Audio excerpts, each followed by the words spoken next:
रजनी को बचपन से ही पेंटिंग का बहुत शौक था। वो हमेशा से ही पेंटर बनना चाहती थी, पर उसके माँ और पिताजी ने उसको कभी भी इस चीज के लिए सपोर्ट नहीं किया और उसकी शादी नीरव से हो गई। नीरव रजनी को बहुत प्यार करता था, पर रजनी हमेशा चुपचाप ही रहती। वो इस शादी से खुश नहीं थी। वो ये शादी नहीं करना चाहती थी। उसे तो हमेशा से पेंटर जो बनना था। अपने इस सपने को वो नहीं पूरा कर पाई, इसलिए वो हमेशा उदास रहती थी।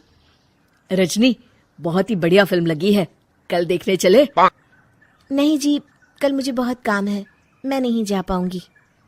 अच्छा तो कोई बात नहीं, संडे को चलते हैं। देखिए, मुझे फिल्म देखना पसंद नहीं है। आपको जाना है तो चले जाइए।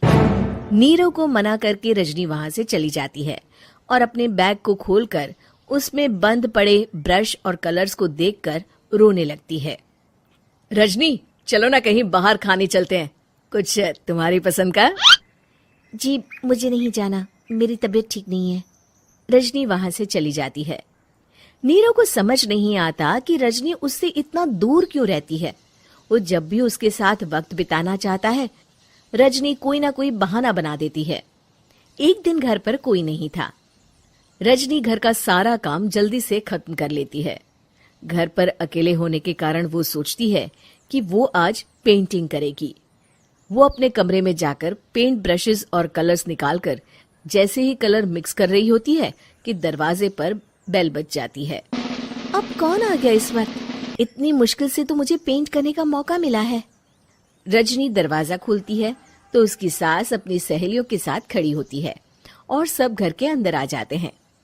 अरे बहू, सबको शरबत बनाकर पिला दे, बाहर तो बड़ी गर्मी है। उफ। जी। रजनी पेंट ना कर पाने से उदास हो जाती है।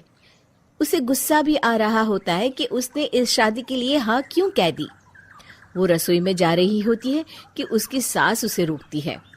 बहू, सबके खाने का भी इंतजाम कर लेना, आज का लंच तो ये सब यहीं करेगी। हाँ। रजनी बिना कुछ कहे रसोई में चली जाती है। सबके लिए खाना बनाती है।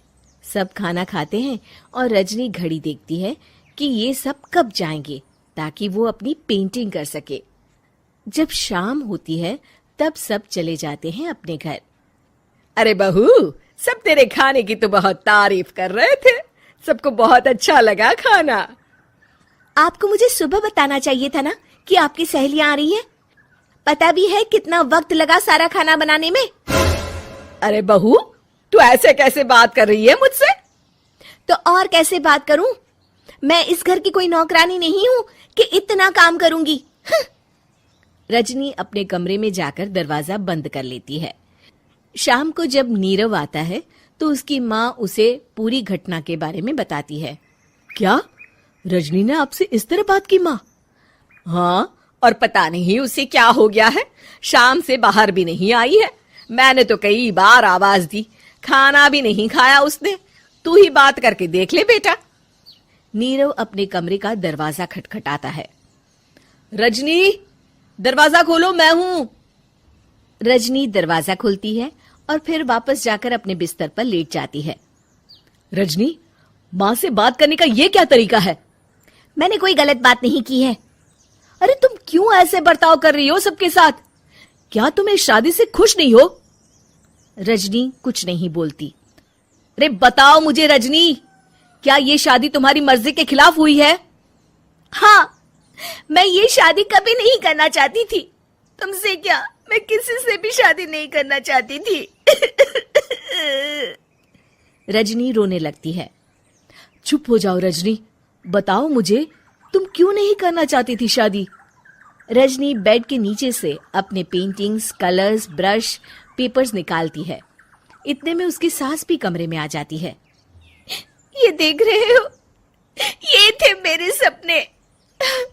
मैं पेंटर बनना चाहती थी, पर माँ पापा ने कभी सपोर्ट नहीं किया और मेरी शादी करवा दी। मेरे सारे सपने टूट गए। हर वक्त बस गुस्सा आता रहता है मुझे।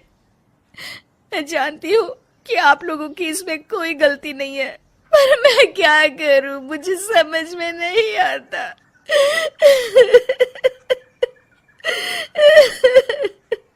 रजनी फूट फूट कर रोने लगती है।